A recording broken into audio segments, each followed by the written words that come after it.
দান করার নিয়ম কি জানেন? আপনি ডান হাত দিয়ে দান করলে আপনার বাম হাত যেন না জানে। এই যে 100 টাকা দেখতে পাচ্ছেন, আমি ওনাকে দেবো এই টাকাটা, কিন্তু এই টাকাটা আমার না, এই টাকাটা অন্য একটা মানুষের। আমি একটু গল্পটা আপনাকে বলি। হুট করে দেখি আমার নগদ নাম্বারে 100 টাকা আসছে। এখন আমি কি করলাম?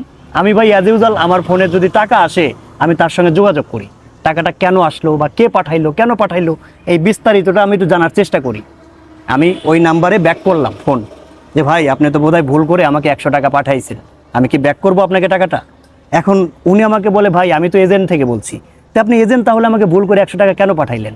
বললো যে ভাইয়া আসলে টাকাটা আমি পাঠাইনি, একটা লোক আছে যে মাঝে মধ্যেই আমাকে 20-30টা নাম্বার নিয়ে এসে দেয় আর বলে সব নাম্বারে 100 টাকা করে পাঠাইয়া দেন, এইটা নাকি তার একটা দান।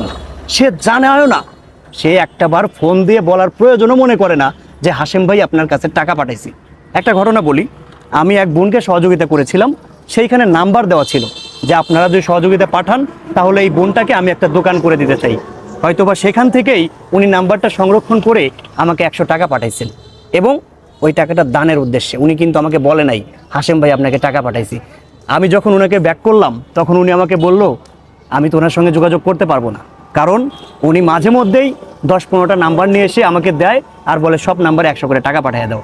উনি জানে যে এই টাকাটা জায়গা মতো যাবে, উনি জানে যে এই টাকাটা একটা অসহায় মানুষ পাবে, যে কারণে উনি বলার প্রয়োজনও মনে করে নাই। আর আমরা কি করি?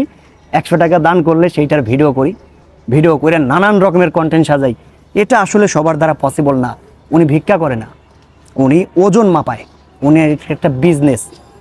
ভাই, হ্যাঁ, ব্যবসা করছেন? জি। আচ্ছা, আমি আপনার ব্যবসার শুভকামনা জানাই। আর এই টাকাটা আমার না, এই টাকাটা এক ভাইয়ের, উনি আমাকে বলছে একজন মানুষকে দিতে, আমি আপনাকে দিলাম। হয়তো আপনার রেজে গেছিল, তার জন্য দোয়া করবেন। Thank you so much.